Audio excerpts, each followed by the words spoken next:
fuck? This security's hard as rocks.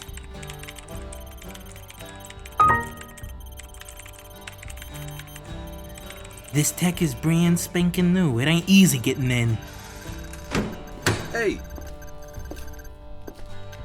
How's the hacking going? It ain't easy, boss. Security is tighter than yours is for your mug.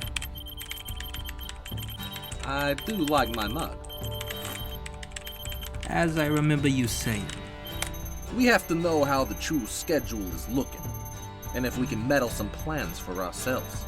She won't realize she's doing a follow-up video from last year. You know it ain't that funny, boss. Shut up and keep hacking. That's why I pay you, Mikey. You don't even pay me.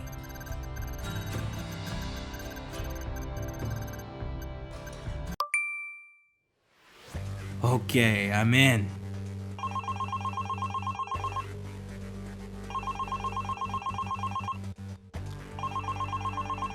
Alright. Okay. I understand. Make the changes.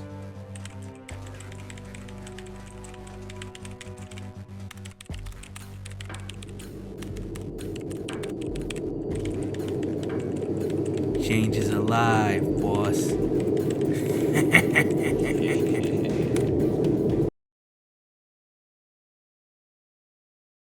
Yeah.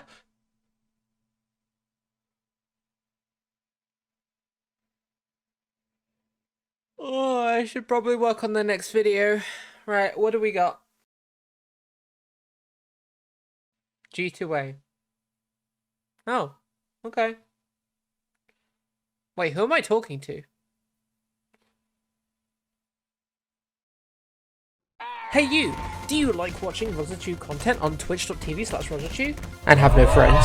Well, have I got the place for you? It's the Rozzachu Discord. You can come here for updates on videos, Twitch streams, schedules, and you can even join the voice chat and make friends and type things and be cool, and it's a pretty cool place. You should make friends, and you might even be able to talk to me. So what are you waiting for? Go and join the Chew Discord. Link on screen, in description, and in the QR code on the screen as well. You should scan it and make some friends. Let's go! Do you remember last year when I played 5 G2A games? And then I reviewed them. I pretty much did a blind playthrough of each one of them and gave my thoughts on what I thought about the game. And one of my favourite games from then was the Kittens game. Purely because... Oh. But one I also really enjoyed was, I think, the Alternity Experience or something like that. And it was this atmospheric alien invasion game, but the controls were absolutely bugged. And so I was rewatching that and just picking out some editing aspects for things that I could do in the future maybe. And I thought, why not revisit this?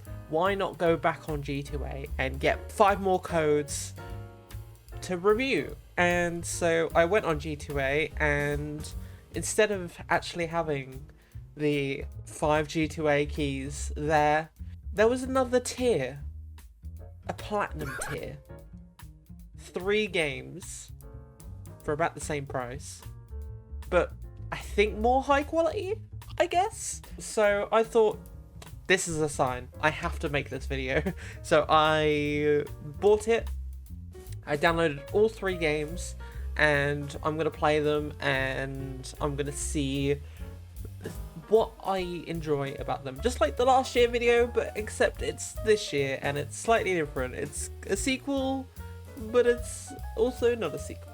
So, wish me luck, because, I guess, yeah, I'm just gonna go ahead and start the video. I guess. What I would describe Monster Sanctuary is a JRPG, Metroidvania, pet Pokemon game. And that seems like such an amalgamation of lots of different genres, and it is. It has platforming, battle mechanics, role-playing. It's genuinely a really charming game. And with visual elements from games like Shovel Knight and Terraria, it's actually a really nice art style to go along with that. I played each game for about 2 hours each time, and I found this one to be quite enjoyable and unique and charming. Although there are a couple of drawbacks, which is kind of setting the game back. So first of all, the good bits. The art style is absolutely amazing. Like, as soon as I looked at this game, as soon as I laid my eyes on this game, I knew that it was a charming, fun, bright game, and that's really good. The game controls well and has some really nice battle mechanics, although there are some parts of it where I feel like the platforming wasn't very fair. Later on, you do gain access to a double jump ability, which allows for me to get up this, you know, this tiny ledge, but I feel like that I should be able to climb up onto it or something like that. I think this game actually does have a lot of good things about it, and that's great, and you know, I really enjoyed playing this, but I feel like there's something there. There's like, for every good thing there's a bad thing to go along with it, and that's honestly kind of disappointing. And let me take the music for example. So I know I'm comparing this game a lot to Terraria in terms of like how the game looks and how it sounds as well, and I think Terraria has such a good soundtrack. Like, there's a lot of variation in it, and with this, unfortunately, I just didn't feel like there was a lot of variation in the music. So in Terraria, it's the day and there's a day song, and then you go underground and there's a spooky underground song and you're scared kind of thing. And when you move into different biomes so constantly like you do in Terraria, because you have to look for resources or you have to do something, the music is constantly changing around you and adapting, and that's really good. Like the high wind sound, like song, it feels like, yeah, this is a song that should be playing during high winds, or when it's raining, the music kind of gets a little bit mopey, and when you're underground it's spooky, and when you're in hell it's demonic. With this game though, I feel like the music didn't have enough variation, especially between like screens or what I feel would have been different areas. So right when you start, you get your first monster, you travel and you start encountering small animals that you fight, pretty much, in a turn-based strategy. That's really the only variation of music that you're going to get in the early game.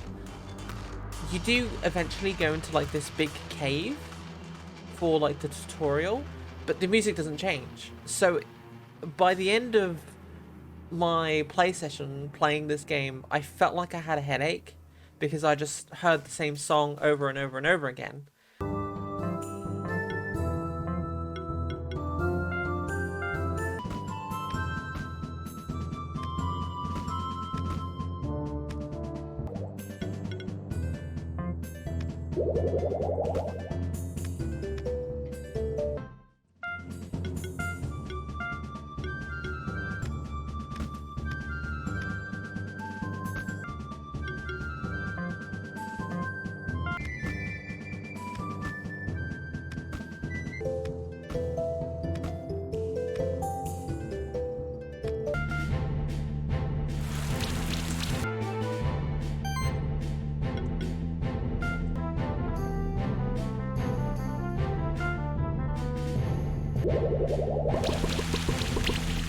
Even breaking it up by going into combat, the music in combat is the same as well. So I had this grind of music that was giving me a headache, and then having a break with music that I've already heard kind of thing.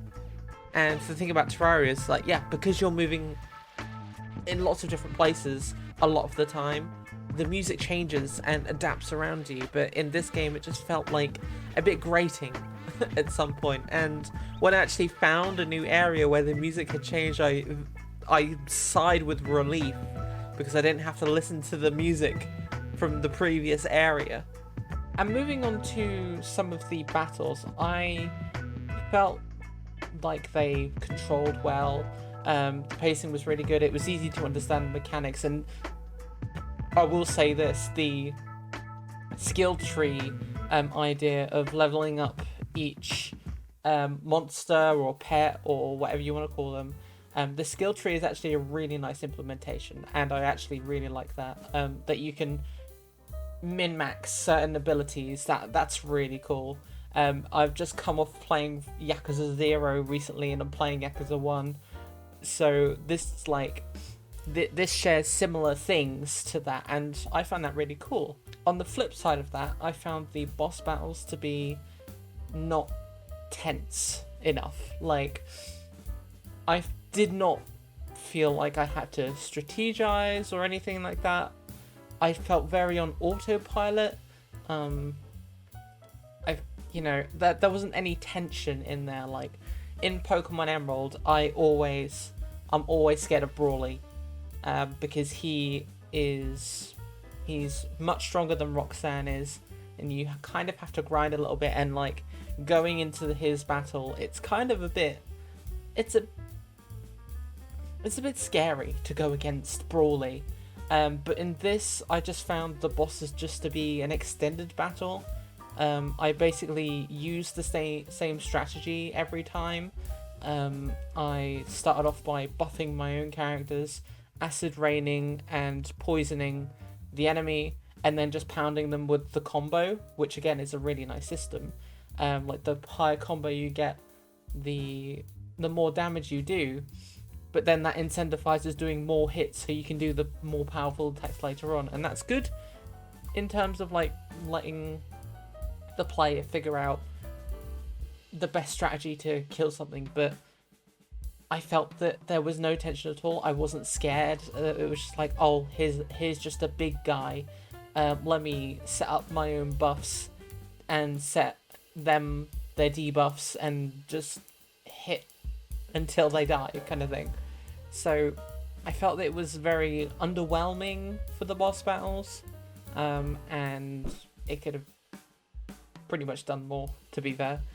Overall though, like I said, it's a game that's good, and it also has equal problems, I think, and they may not be significant to you, and you might enjoy this, and I recommend playing it. But personally, not a fan, not 100%, but I can see the appeal. Welcome back to Steamy Time with Chew, the show where Chew will read some Steam reviews regarding the last feature film that you have just watched.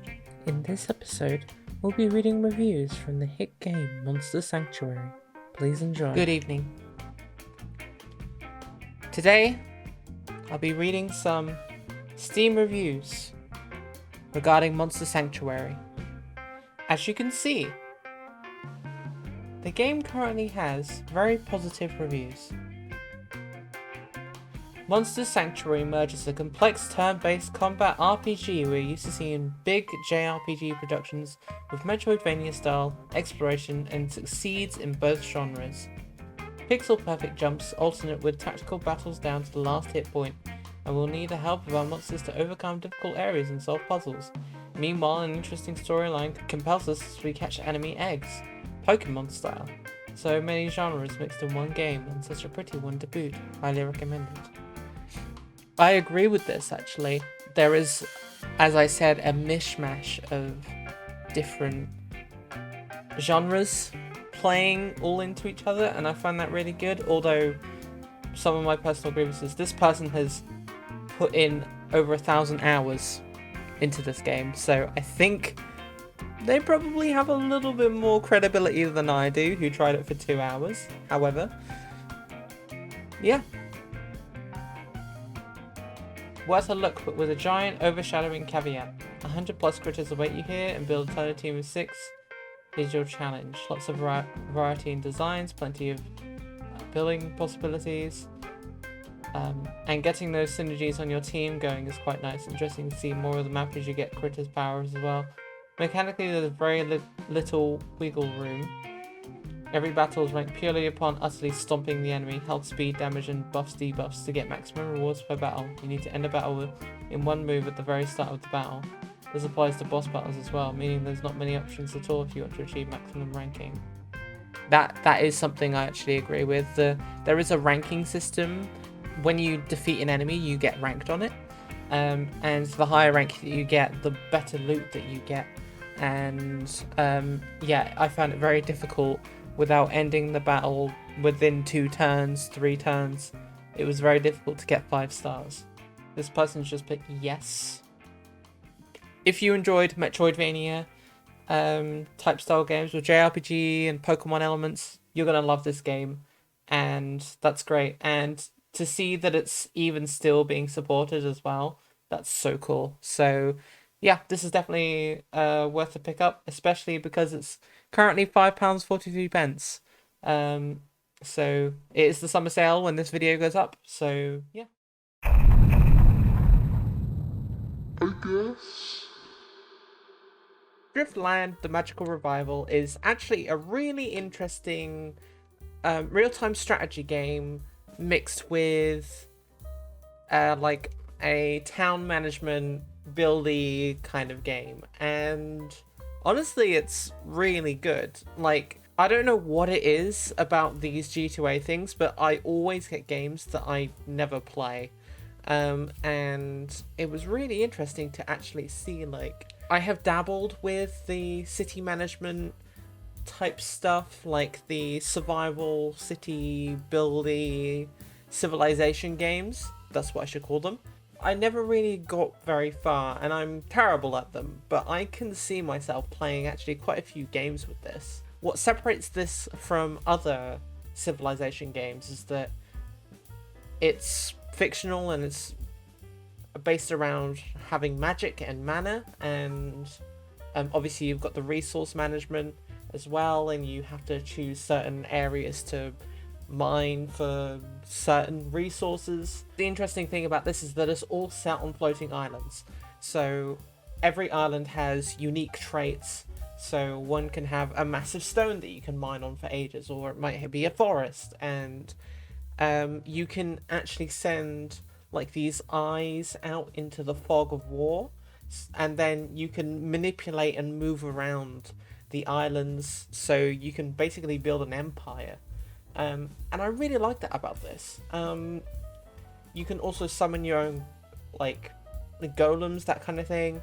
You can train, upgrade buildings, and the game is actually really nice at the beginning because it does hold your hand and tell you, look, here's what you got to do, here's what it separates from the actual competition. And for me, who doesn't play Civ games, that's great, because I don't know what I'm doing half the time. I'd say the only downside to this was it's slightly difficult, but that might be just me because I never play Civ games. I'm sure if you like the genre, this one is very good for you. I found the music ebb and flows throughout when I was playing it, and I really enjoyed that. When there's combat, it fades in, and when you defeat an enemy, it fades back out again, and there's a lot of nice visual elements. I thought it was a little bit too noisy at times, as in, like, I lost focus of basically what I was looking at. But again, that might just be me. I don't know. I don't really play Civ games that much. But I really enjoyed this, actually. The only thing that did end me was just this group of riders kept coming in and out, and one problem I did have is I wasn't sure if I was auto-assigning workers to certain jobs, but then the game would tell me that I'm running out of gold, and I'll look at the gold income, and barely anyone was working on it. And so I would like to see a bit more, like, because it said I had workers that were free, so I just assigned everyone to work. So maybe that's just, I don't know, maybe that's just me, I don't know. But again, these games are not my usual, like, genre. I usually play, like, shooter games and action games, and I play some simulation games like Euro Truck Simulator or something, or Power Wash Simulator, but it was nice to dip my toes in, and this was a really nice like introduction to do that. I really don't have much more to say, to be fair, because this, in my opinion, just very solid. Yeah, for me, I don't know. I have no idea. I don't really usually play these types of games. So I'm just going to say, for me, it was good. And at the end of the day, this is my video and my opinion and my first impressions.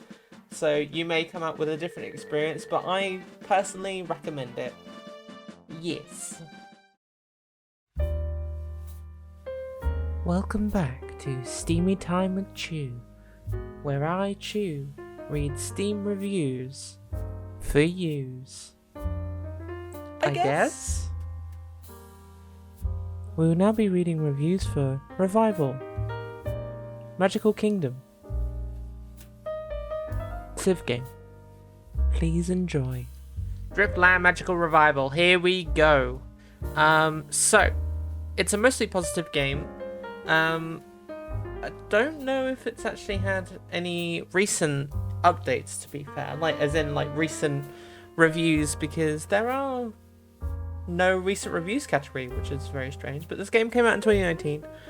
I only played this one for an hour. It's currently £1.59 on the Steam Summer Sale, and it has a demo as well, so try before you buy. I highly recommend it, especially for £1.59. So I have no idea what that is in the American freedom monies or the Australian folding money or anything else like that, but I know it's £1.59, and that's a bargain, to be fair, for what you're getting.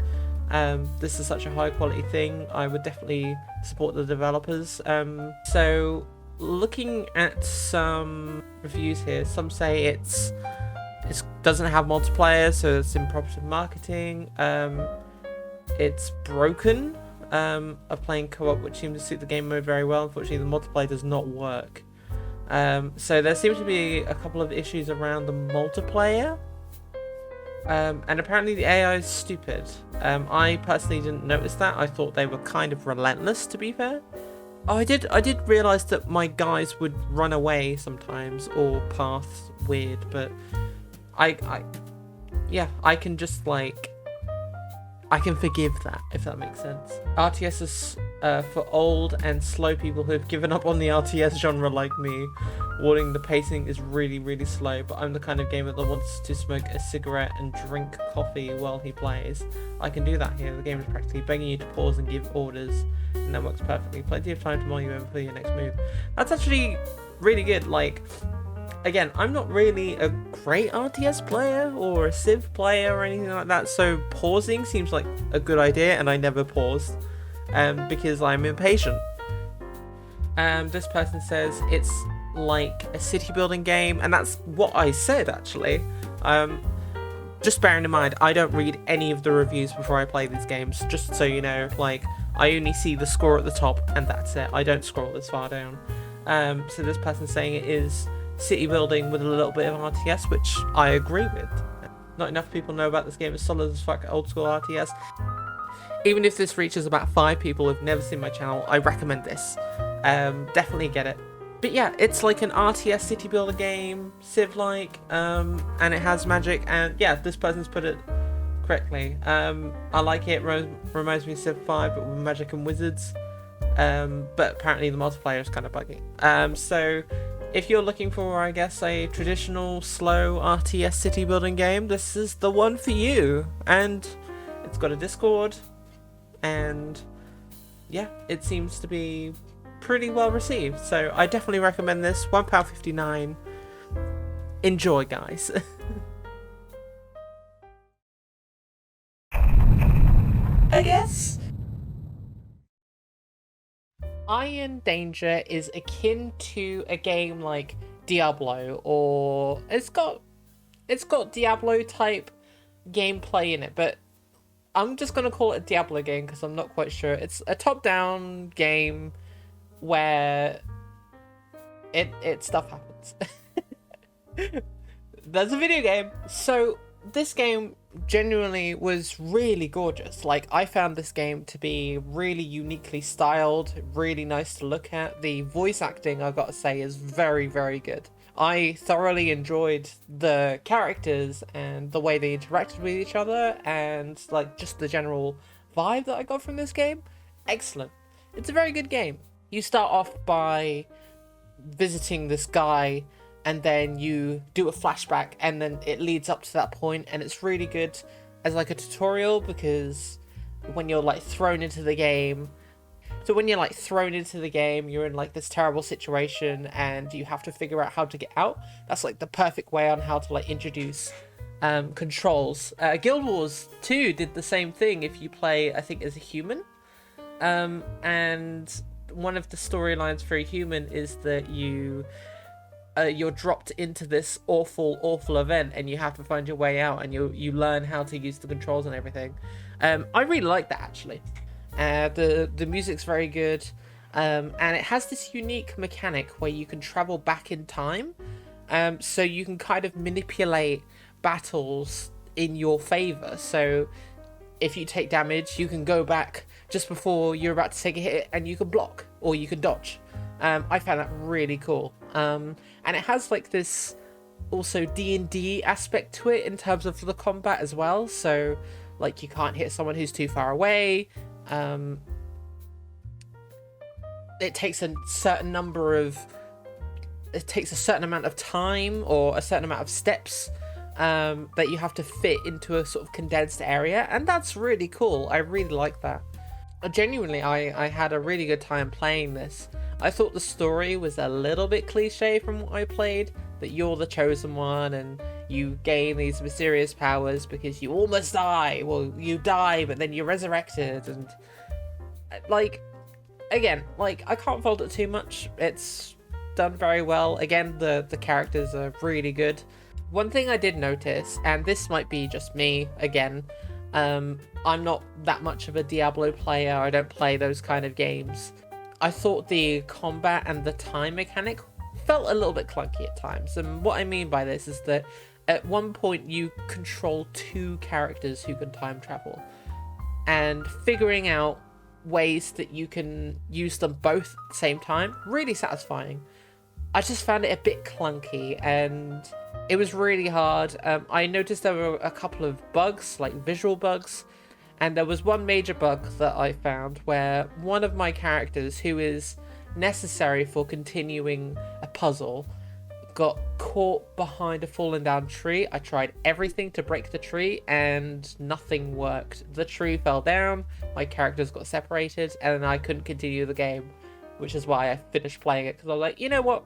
No, this like, I don't want to have to deal with this bug. Combat was fun, albeit a little bit unfair sometimes. Again, you're trying to work around this new mechanic of time travel, and that's really cool. Like, that's super cool.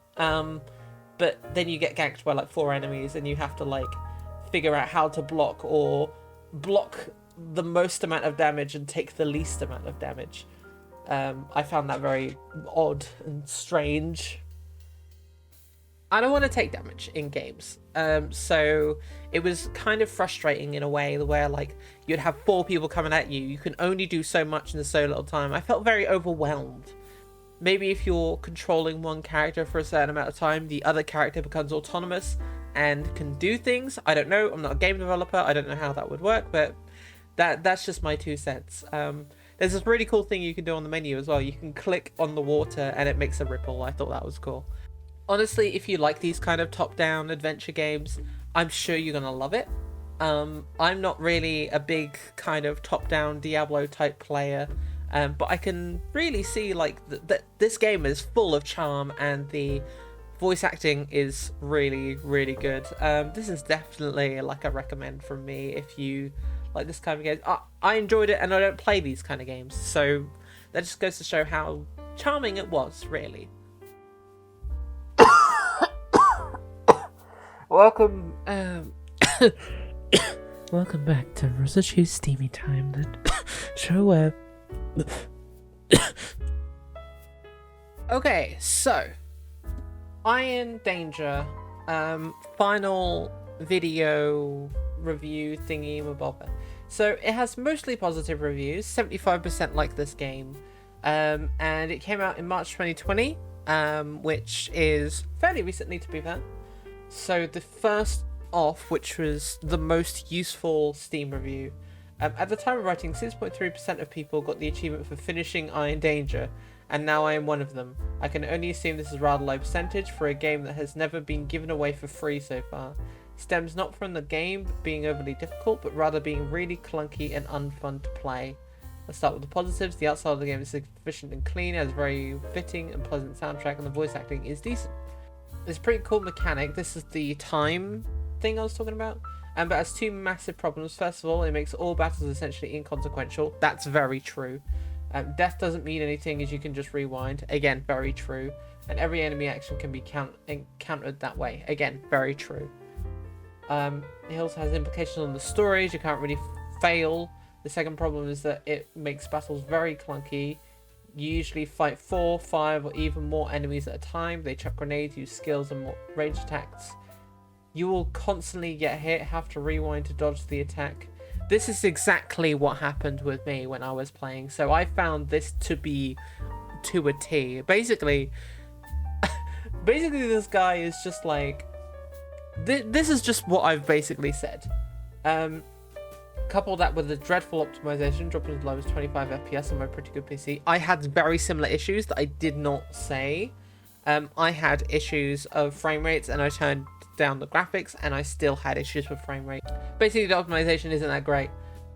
But yeah, I definitely agree with this one, actually. I'm going to give that person an award. Story pack game with the ability to reverse time, art style, graphics, story, soundtrack, voice acting, gameplay, cons, content, and occasional freezing and crashing. I did not experience any freezing or crashing. You recommend this game on sale. A difficult downvote, this person. So it seems like a couple of people are actually quite conflicted about this game. It's generally like a good, like I said, a good, charming game, and people see the charm in it. They just don't really get the mechanic, which is exactly the same for me. And yeah, I mean, yeah, my PC meets these specs, like, but I exceed these because I have 16 gigabytes RAM. I do have a 1060. I have a 3600, and I still experience frame rate dips. But it's currently £2.54 on the Steam Summer Sale. As this video comes out, I recommend it if you're into these types of top-down games. But otherwise, yeah, nice.